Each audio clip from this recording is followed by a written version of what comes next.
Hello everybody, my name is Bobby. I'm going to be walking you through just a little introduction to LLQP, which is known as the Life Licensing Qualification Program. And most people call it, maybe sometimes you hear it as a Harmonized Life License Qualification Program since about 3 years ago.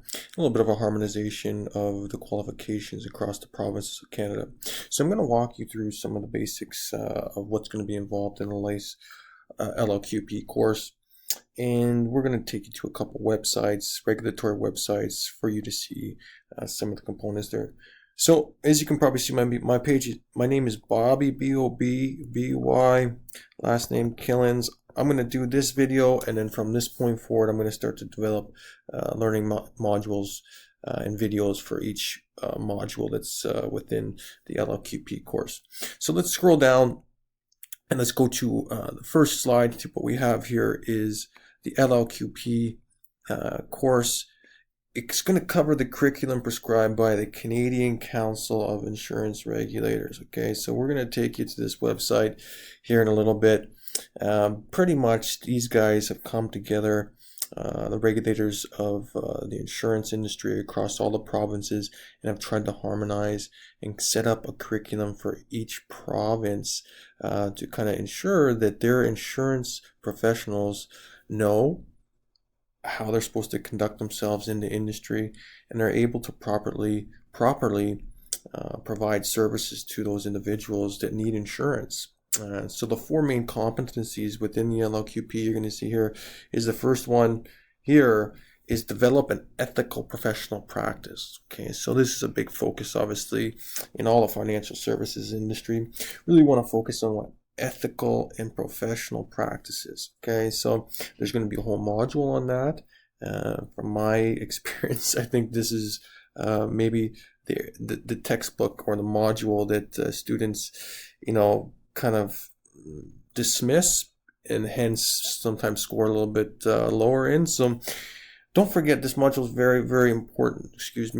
Very, very important. Okay, so I'm going to spend a little bit of time in the next videos talking about ethical and professional practice. The second point here you're going to see is recommend, you should be able, after you're done this course, you should be able to recommend individual and group life insurance. Okay, so obviously this is, if you're going to go through the LLQP course, this is going to be one of your main competencies that you're going to have to show, that when you speak to a client or when you're able to extract some information from a client, you can be able to provide them with a recommendation of some sort of maybe individual life insurance, and whether that's term, whole life, or universal life. Right, maybe one of those you should be, you're going to be very, very knowledgeable about the differences within there, and also within each, set of these, right, different little features that you can add within term, whole life, universal life. You should be very confident in terms of providing some sort of recommendation there. And same on the group life insurance side. Okay, so again, lots of different products, lots of different features that can be added on to group life. You should be able to discuss that with clients, be able to provide them with a recommendation. The third one here is on recommend individual and group accident and sickness insurance. So commonly this is seen as accident and sickness. You'll see most people within the industry refer to this as A&S insurance, accident and sickness insurance. So here, this is now going to take the focus off life insurance and more on accident, health, sickness insurance. And so this can come in a variety of different forms here, whether we're talking about critical illness insurance, whether we're talking about long-term care insurance, maybe we're talking about health insurance plans provided not only on an individual basis, right, but also through a group basis. Okay, so we see many individuals who do and are employed generally get some sort of benefits package, and this benefits package usually comes with some form of accident and sickness insurance, and at some points in time also life insurance. But also these can come in individual packages. I'm sure that many of you guys have seen different advertisements on TV that are promoting individual health insurance plans that may cover prescriptions, drugs, other medical services. This is what we're going to get into in competency number 3 here. And the last competency that's the Canadian Council of Insurance Regulators has really focused on is recommending segregated funds, annuities, and group pension plans. Okay, so these segregated funds, a lot of people think that these segregated funds are very difficult, and I think most of the time I think people get kind of scared of these segregated funds. A lot of times we kind of drop this down and just refer to them as seg funds. So when we talk about seg funds, those are segregated funds. Here, these seg funds are very, very common or similar to mutual funds. Okay, they have a lot of the same features as mutual funds, but there are some differences also. Okay, so if you know a little bit about mutual funds, segregated funds aren't going to be overwhelming for you. There's some different guarantee features within segregated funds. Some obviously a life insurance type of instrument within the segregated funds themselves. So there are some differences between seg funds and mutual funds, but they are also very similar also. So we're going to talk and describe what segregated funds are. Then we're going to talk about annuities and group pension plans also, okay, within number 4 here. And again, annuities aren't one of the most simplistic products. And again, there's lots of different types of annuities. We're going to get into the different types here. And group pension plans. So again, whether we talk about, again, different types of pension plans here in the group side, we can talk about defined contribution or DC or defined benefit. We're going to get into those different types. And again, you should be able to discuss and recommend potentially the differences between segregated funds, annuities, and pension plans to a client, right? Or someone that may need that advice. So that's what the LLQP course is really going to focus on. So let's drop down here to the next slide. And the next slide is going to talk about how the LLQP course is broken down into different material.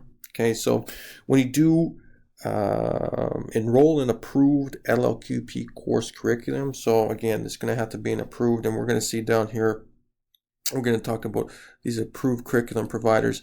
I'll take you to a website that after we're done this slideshow here, I'll take you to a website that will show you, how you can find the approved core curriculum providers.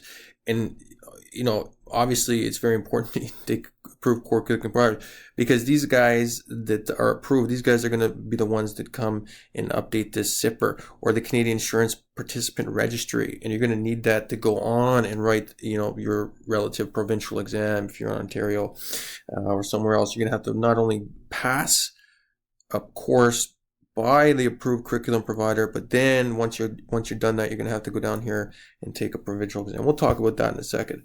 But how is the material broken down? When you do register with your approved core curriculum, you're going to get 5 different books. Okay, so these 5 different books, the first one is going to focus on life insurance. Okay, so term life, whole life, universal life, different riders that are potentially associated with all these different things. You're going to see all those come out in this book. The second one is going to be accident and sickness. So you can see, both of these correspond back to those core competencies back on the previous slide. Ethics and professional practice. Obviously, again, this was point number 1 in the competency before. Segregated funds and annuities. Okay, there's your, 4th main competency. So you're going to have a textbook for each one of these 4, plus a 5th textbook here. Okay, and the 5th textbook is really going to be focused on taxation of life insurance and some of the other financial services products associated with life insurance. This 5th textbook here, or this content, this is not testable. Okay, this is not testable. This is not testable for the provincial exams. So you can see here, the provincial exams open book only covers the first 4 modules or first 4 book. This is not testable here, number 5. Now, this is for the provincial exam. For your approved core curriculum provider, depending on how they set up their material, some of the taxation principles are going to also be built into the previous 4 modules here. So there's a lot of material within this 5th module here that may not be testable, but is sure going to help you in understanding some of the particulars of life insurance, accident and sickness, ethics and professional practice, and segregated funds and annuities. Okay, so but you're going to get 5 books, fairly long, I would say, and then pretty much each module is going to be tested on a module basis. So you're going to have to pass a life insurance test, you're going to have to pass an accident and sickness test, you're going to have to pass an ethics and professional practice test, and you're going to have to pass a segregated funds and annuities test. So you're going to have to pass 4 separate test modules there. And depending on your approved core curriculum provider, once you do pass their program, okay, they will then go and update what's referred to as the Canadian Insurance Participant Registry. So let's back up one quick minute. Once you do register with your approved curriculum provider here, okay, and this can be CSI, this can be Oliver's, this can be Advocates through Foreign, lots of different providers. Well, like I said, we'll take a second here and go to a website, and I'll show you some of those in a second. Once you do register, they're going to go online and register you with the regulators, okay, National Registry. And this is referred to as CIPR. They're going to then provide you with a number that's going to be your identification number during the process of the LLQP. Once you do pass their program, they're going to go back and they're going to update this SIPR website. And they're going to update this SIPR website, and that is what's going to allow you to come down here and take this provincial exam. And again, you're going to have to go through exams again, depending on your approved core curriculum provider, how they set up their testing for the different modules. Maybe it's going to be similar, maybe it's going to be a little different. The key thing here is this is open book. So they're going to give you a tablet. They're going to give you all this material on a tablet, and you're going to sit and you're going to write each one of these 4 module tests. You're going to have to again pass each one in order for you to say that you've passed the provincial exam, and then you'll be able to go on and become employed, and then get licensed to sell life insurance and some insurance products. So that's a little bit of a breakdown of the intro and the kind of framework of the life license qualification program. Let's quickly go to a couple of these websites here that we talked about.